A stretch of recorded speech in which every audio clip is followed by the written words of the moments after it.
A i falet namazit xhenazës një muslimani që ka pirë alkool? Po. Të gjithë besimtarët musliman që ndjekin këtë emision dhe ata që nuk e ndjekin, e dinë se mëkatet janë kategori. Ka mëkate që janë mosbesim ose dalin nga feja. Edhe ka mëkate që janë të mëdha, edhe ka mëkate që janë të vogla. Kështu që të gjithë dietarët musliman thojnë, nëse një njeri ka bërë mëkat të madh, kjo nuk e nxjerr atë nga feja. Dhe përderisa një njeri nuk del nga feja, i falet namazi i xhenazës atij. Mirë po, thënë dietarët, nëse ndodh që dikush prej muslimanëve bën mëkate të mëdha dhe i publikon ato, madje nuk i fsheh dhe nuk tërpënohet kur i bën mëkate të mëdha, është mirë që dietarët me famë, pushtetarët musliman, të mos ja falin xhenazën atij, që të jetë një masë ndëshkuese për te dhe për tjerët si ai. Kurse xhamati musliman normalisht duhet t'ja falin xhenazën, duhet t'ja lajnë xhenazën, t'ja falin xhenazën, ta përcjellin te varreza, sepse ai njeri llogaritet musliman, e trajtojmë si musliman dhe e dorëzojmë tek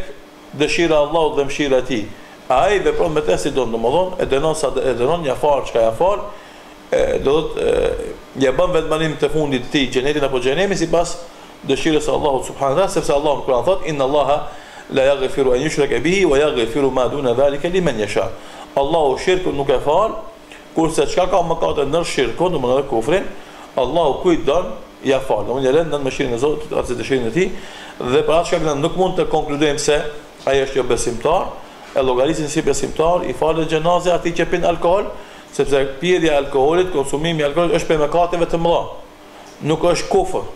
Nuk është domethënë vepër e cila e nxjerr njeriu nga besimi. Dhe përderisa është mëkat i madh, atëherë i falet namazi i xhenazës, por është mirë që namazin e xhenazës t'ia falin, domethënë si më thon kategoria ose eshalloni i dytë ose rendi i dytë i hoxhallarëve dhe ulemave, mos jetë rendi i parë për të qenë një lloj, do thotë, mënyre pedagogjike për të korrigjuar ata që vazhdojnë konsumin e alkoolin, se po ta falim xhenazin, po jo hoxhallar e mirënjohur, eminent, po dikush pak më i ri, në imam, në muezin, që domosdoshmë ka më pak shkollë, më pak autoritet, për me tregu se ti me mëkatin tënd e ke dëmtuar vetveten dhe domosdoshmë pozitën tënde në atë shoqëri, në atë rreth ku gjendesh edhe ku jeton. Kjo ka ndodhur në kohën e pejgamberit sallallahu alaihi wasallam, i është fal xhenazja mëkatarëve, bile është rast konkret me punën e alkoolit, ka qenë njëri prej muslimanëve që sikur se dihet në Mekë dhe në Medinë është konsumuar më herët alkooli dhe Kur'ani ka ardhur me etapa për ta larguar domethënë atë popull nga konsumimi i alkoolit. Dhe dikujt i ka mbetë ai vetë, se ka pas vështirë të largohet dhe në Medinë ka konsumuar alkoolin dhe pejgamberi sallallahu alaihi wasallam e ka denuar atë për shkak të kësaj vepre. Dhe kur është shfaq dikush që duke ekzekutuar dënimin ndaj tij, dënimi ka qenë kamxhikosje, e ka mallku, ka thonë mos e mallko,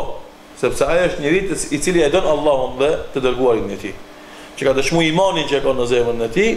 por e ka ndëshkuar për shkak gabimit që e ka bën dhe kështu domodin muslimani duhet të trajton mëkatarët me mëkate të mëdha.